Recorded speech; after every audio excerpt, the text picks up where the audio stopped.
My life ever being called a nigger, so this shall be fun. But you called me a fucking nigger. I need to stay here. My mother died. I understand that, but you called me a fucking nigger. No, I'm sorry. You weren't sorry when you said it on the phone. Listen, there was people screaming but at the end of the day, and the climate that we live in today, society. I was sorry. I understand that, but it's above me now. I need a room tonight. Well, there's the Best Western next door. No, please, let me hear. My daughter's here. I'm sorry, but I mean, I was on the phone when you said it. I said, I'm sorry. Please, I've had a horrible day And I had a horrible time when hearing that. He won't let me in. It's above me. She called me a fucking nigger. Sir, my grandma just died. I understand that, but it's above me. Please let me. It's above me. Sorry. I got my the Best card. Western is next door. Sir, the rest of our family I understand that, but it's above me. Please. She said what she said. I understand that. I understand. She wants the chip. Say it again. Say it, nigga. What, nigga? Who said I can't say nigga? Umbrella. She's up. Whole nother level of shit you can't even understand. What is good, my people? We are live back again with another episode of The Forecast. Now, we gotta understand the code of white supremacy is born out of fear. That's why every time they harm us, they try to justify it by using fear as an excuse. Vigilante lynch mob violence has not only been accepted by America, but has been normalized through American history. Violence has always been their first answer. And they always say they did it out of fear. And every chance they got, they did it under the guise of protecting white women. Now, we really have to have that mindset way more than they do, especially protecting our women and children and protecting ourselves. We have had so many casualties, and the point is to have as few casualties as possible. But if our blood is going to be shed, we might as well let it be for something important, like creating our own nation, because this nation was never designed for us to fit in. And if you built your country on blood, you can't expect any different results. Back in 1898, a black man, Frazier Baker, was appointed postmaster of a small town called Lake City, South Carolina. Now, the white residents were pissed. They said it was disgusting that they or their families would have to get their mail from a black person. Then they said black men would proposition the white women they came across, if not flat out assault or rape them. So the first thing the whites in the city did was burn down the post office. So then this brother, Frazier Baker, then moves the post office to his own house, just so he could still do his duties. So then one night, as Frazier Baker and his family slept, his wife Lavinia Baker heard noises and woke up. And when she got up, she realized the house was on fire. Then when she woke up her husband, Frazier Baker, they realized it was a mob of white men outside shooting their house up. So Frazier and Lavinia Baker got their children and then tried to put out the fire with the help of their 18-year-old daughter, Rosa. He then told his 11-year-old son, Lynching, to go ring the alarm to let people know they were under attack. But he couldn't because he had got shot. Now the fire was getting bigger and he realized he couldn't put it out. Just imagine being in your house while it's on fire with your children, with a mob shooting at your house just waiting for anybody to run out. Everybody was scared. Their son was shot already. And Frazier told his family, we might as well die running instead of standing here being burnt to death. And as his brother Frazier Baker tried to leave his family out the house, they immediately shot him as he opened up the door. And he died right there in the doorway. So then Lavinia told her children to get out and run as fast as they could. And the mob started shooting at them and they got injured, but they managed to get away, even though their 3 oldest children were shot. As Lavinia started to run with her newborn infant, they shot her right through her hand, ripping their newborn infant baby girl right out of her hands. And baby Julia died instantly. Lavinia was shot again in her leg, and she fell right beside her husband Frazier and their baby Julia. And with their house still on fire and the mob still shooting, she somehow managed to get her other 5 children in safety, even though the 3 oldest were shot. And they hid in the woods until the mob left and the fire went out. Lavinia and her children were stuck in South Carolina for 3 days and didn't get any medical attention. And their injuries ended up affecting them for the rest of their life, not to mention having their father and their sister killed. Now, because Frazier Baker was a postmaster, a federal employee, his lynching sparked an outrage. and was the news of his time. And thanks to people like Ida B. Wells, who went hard trying to get this brother justice, and Representative George White, the only black man left in Congress at the time, they applied pressure on the federal government and forced them to take some kind of action, and they ended up arresting 13 members of the mob. Now, this was one of the few lynchings that somebody actually got charged for. But since this was an all-white jury with a white judge in South Carolina, the defense based this whole case on white supremacy. They blamed Frazier Baker for not stepping down as postmaster after white residents told him to. Even the prosecutor said appointing a Negro as postmaster was a grievous error. But he said using lynch mob rule and making the lynching so sloppy goes against the white civilization they claim to be protecting. He said that makes them just as savage as the Negroes. Now in this case, a few of the jurors did get off cold, which was unusual, but a couple of the jurors found him guilty. However, the judge in the case just declared it a mistrial and threw the case out. And they never retried the case, they just kind of let it go away. And not one person was ever punished. And today is no different. Regular citizens still try to take the law in their own hands and think they're doing some kind of vigilante justice. Because when you lie to yourself for so long, you start to believe your own lies. And then other people started to believe it. And today you end up with cases like what happened to the brother Jeremy Sorensen, when a random white dude riding down the street decided to get out and kill this brother.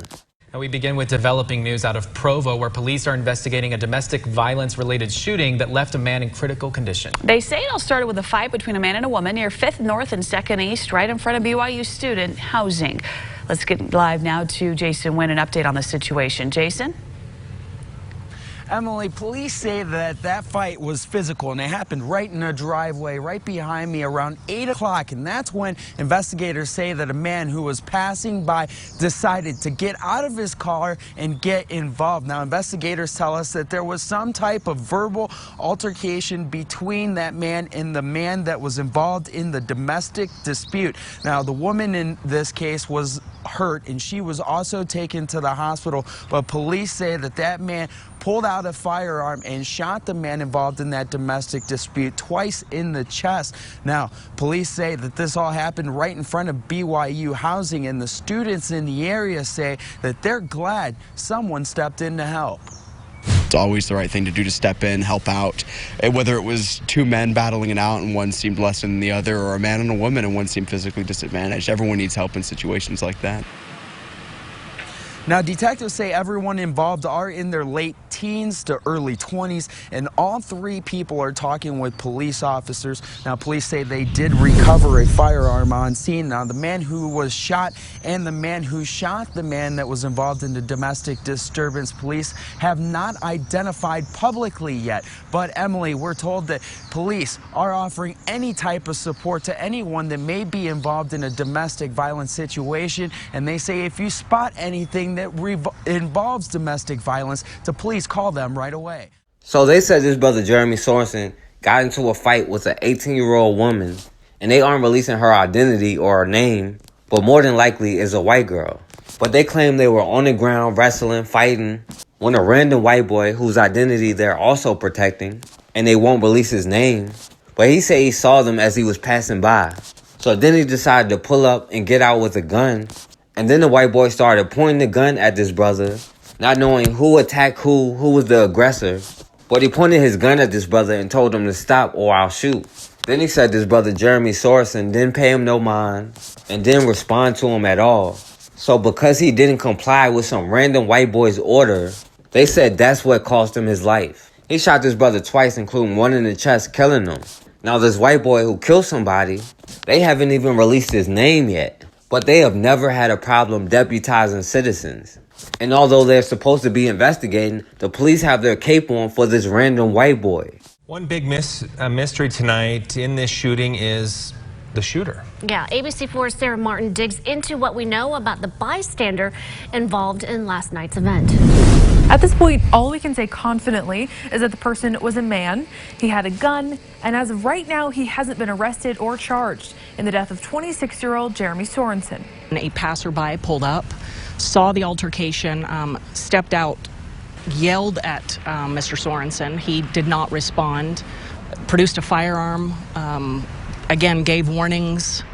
Mr. Sorensen did not respond and discharged a firearm at Mr. Sorensen. If there was reason to believe that the shooting or the killing was justified, then there'd be no reason to arrest him.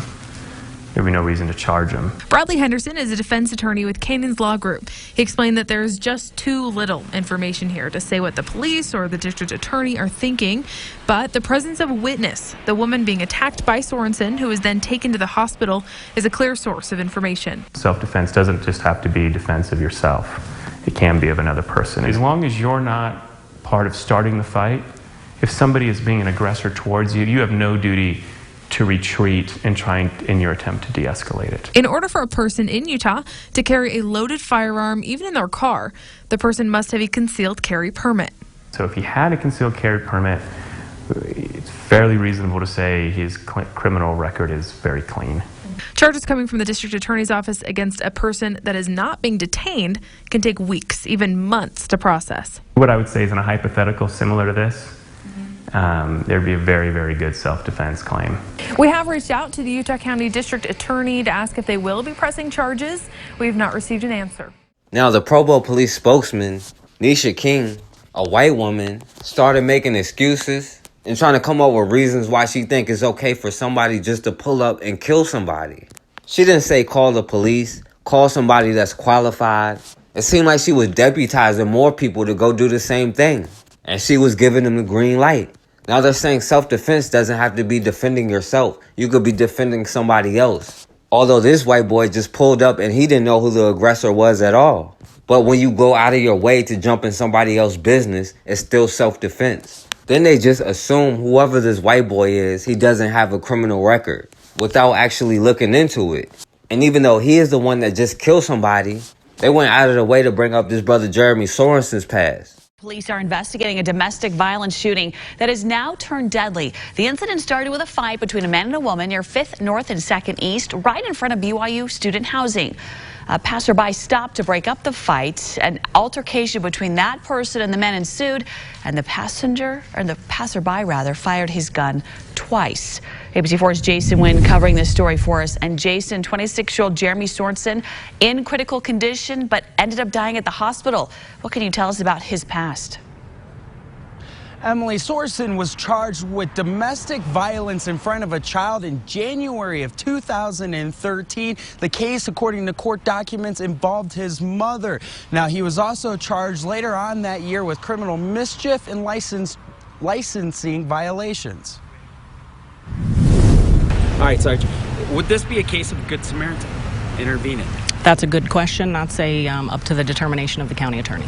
Provo Police say 26-year-old Jeremy Sorensen was seen beating up an 18-year-old woman in this driveway. When a passerby pulled up, saw the altercation, stepped out, yelled at Mr. Sorensen. He did not respond, produced a firearm, again gave warnings.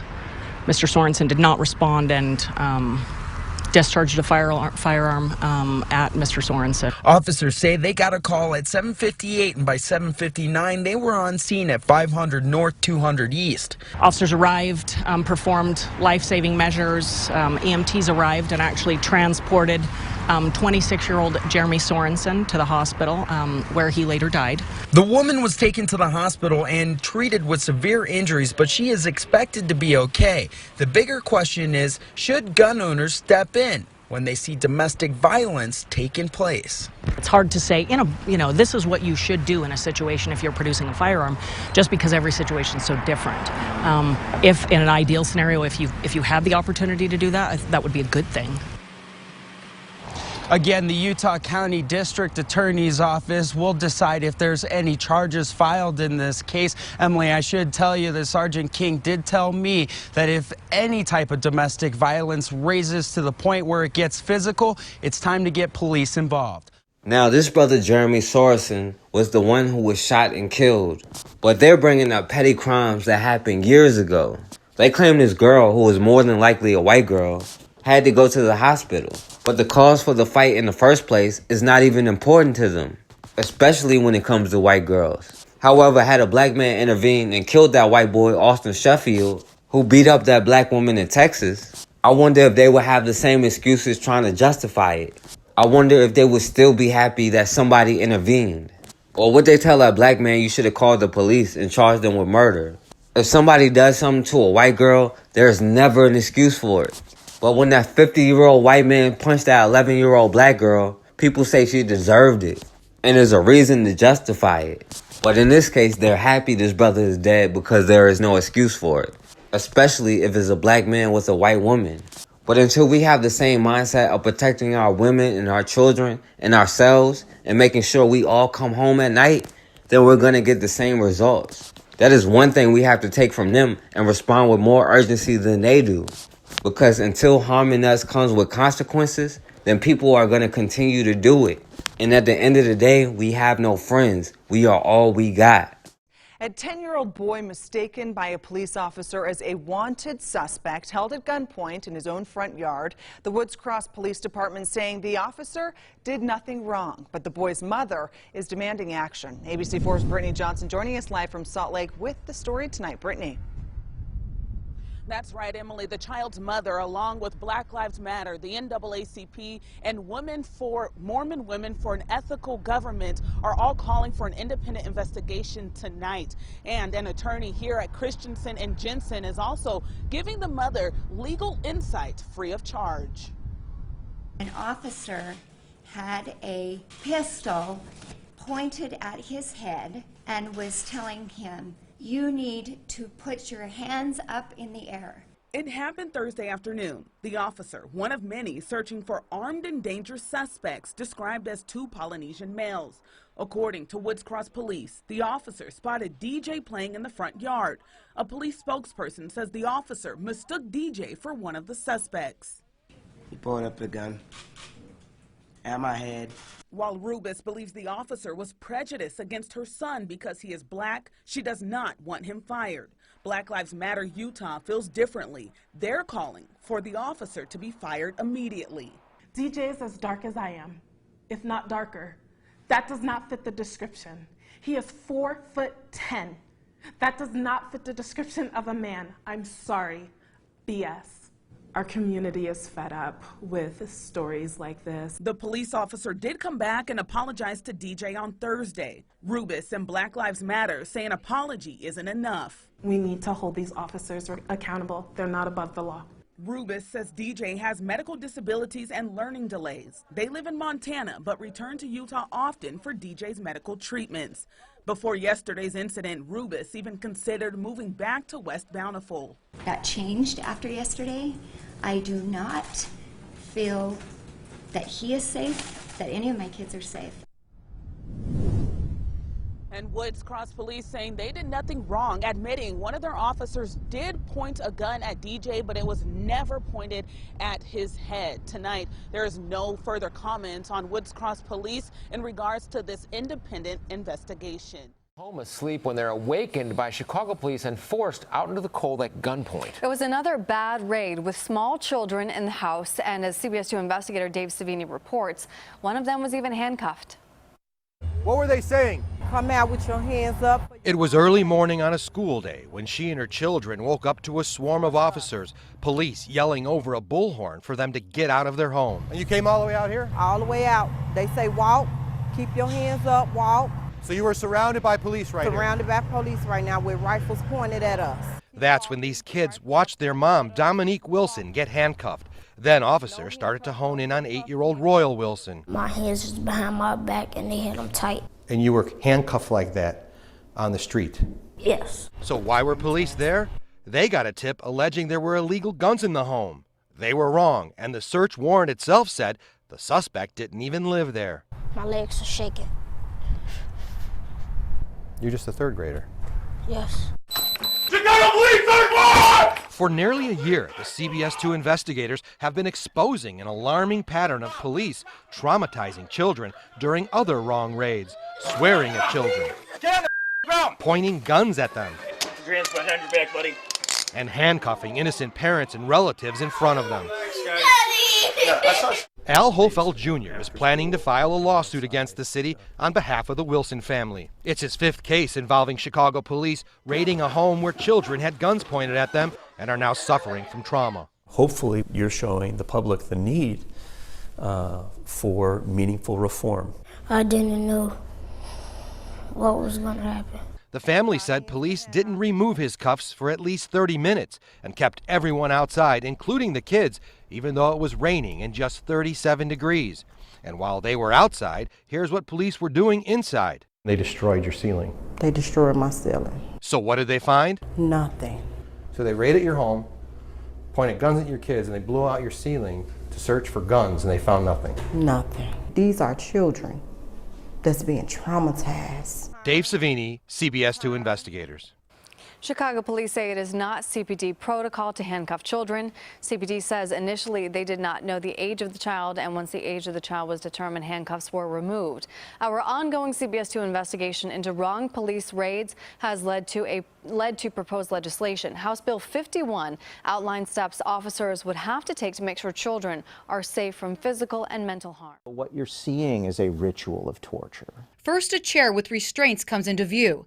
Then a Cuyahoga County Jail Corrections officer starts shaking a can of pepper foam. She had no idea that she was about to be tortured. She comes into the room pretty cooperatively. We can't hear what's being said, but attorneys representing Chantel Glass say the video speaks for itself. They think that it's okay and it's perfectly normal to, quote unquote, teach somebody a lesson. Chantel had been demanding to make a phone call, says her attorney, Subodh Chandra. Also that people would know where she was. And she was getting pretty loud and insistent about it. Strapped to the chair, she lifts her leg and is immediately punched, then pepper foamed in the face by corrections officers identified as Idris Fareed Clark and Robert Marsh. And you see all the other corrections officers standing around. They didn't really try to take care of her. She wasn't permitted to shower for an extended period of time.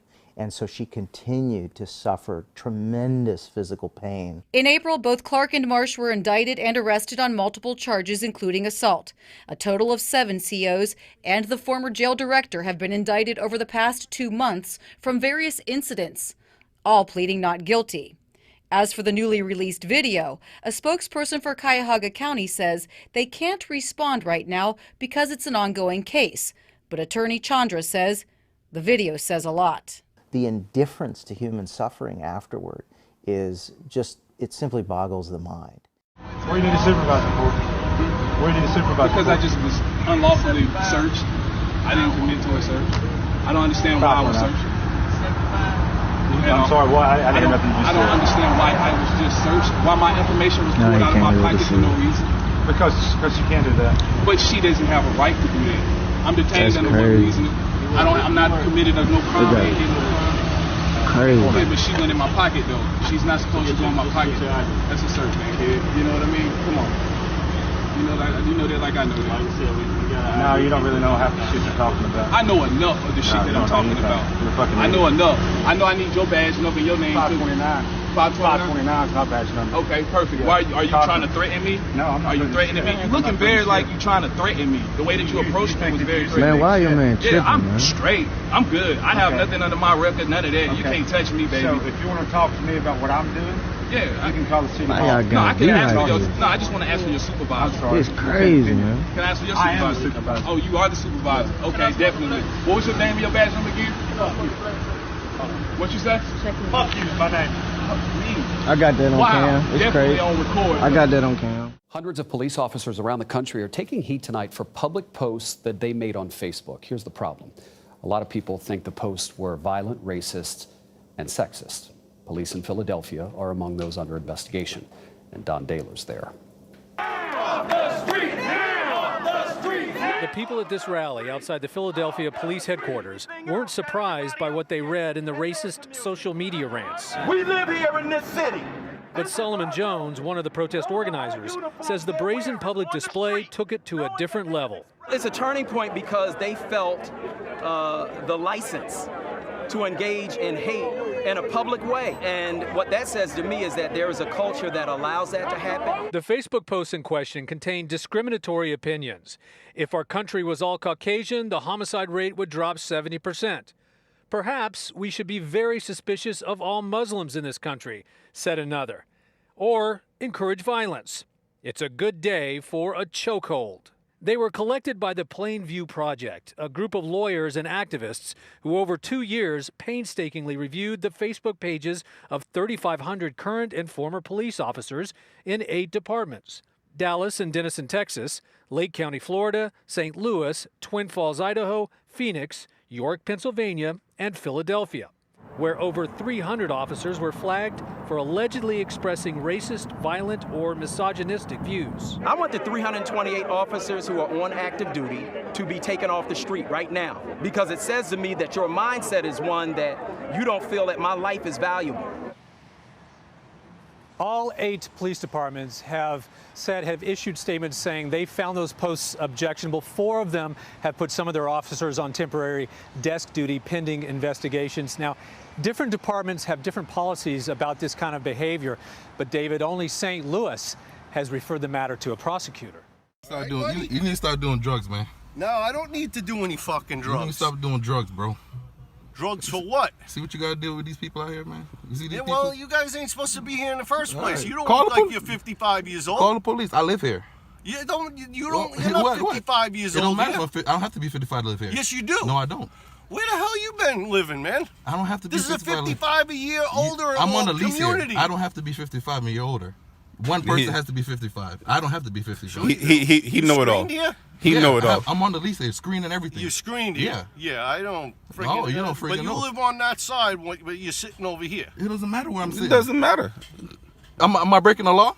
What law am I breaking? Call the police then, bro. bro. Call the police, man. I don't call the police. You guys got to be doing this every day. You guys, we mean you. Who's you? I don't know why you guys have to be doing this every day. Who's doing what every day? Just give you a brand new parking lot over there for you to park?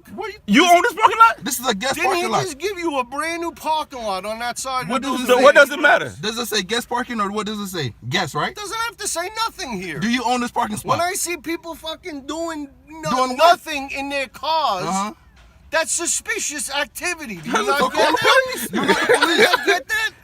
So if you run up on me like that and I shoot you, what's the problem now? I'm gonna shoot you back, and I'm probably a better fucking shot. That's the only thing, because I don't shoot guns like this. He on the race thing. He on the race thing. He on the race thing. We hoodlums. We hoodlums. We hoodlums. We hoodlums. Yeah. We hoodlums. Well, when you're sitting here and you got no job, Oh, we don't have no job. you don't have no job. You're sitting in a fucking parking lot all morning. You do All morning. Yeah, we'll be here all morning, huh? I've seen the car here for 2 hours already, right? Damn, 2 hours? 2 hours? 2 hours? When I left this morning, this car was here. Damn, for real? This is why you don't do drugs, people. See what drugs do to you? No, and ain't alcohol? no fucking drugs. I ain't And no heroin? fucking drugs. You know the white people, Don't they do like no heroin. fucking heroin. Yeah, they like heroin. heroin and meth and all. That's their type of drug. but You see that's him? He look like you a guys meth head. sell it. Look at him. He look like a meth head. Look at him.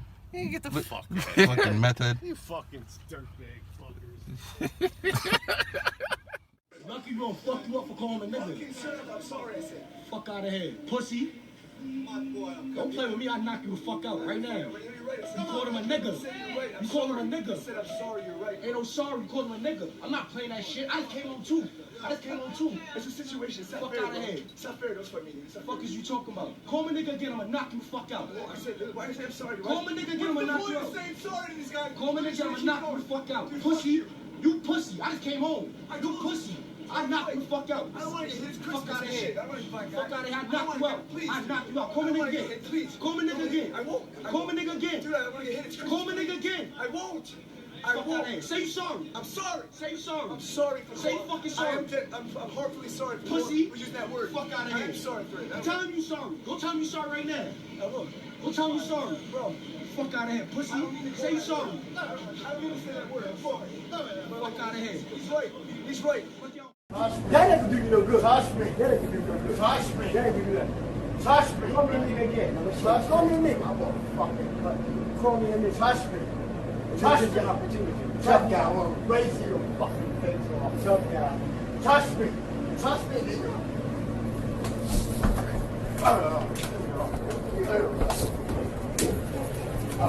What? I told you.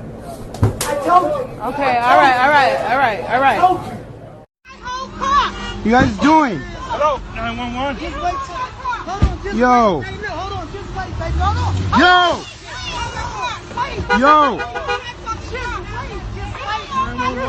The police are right there. Watch out.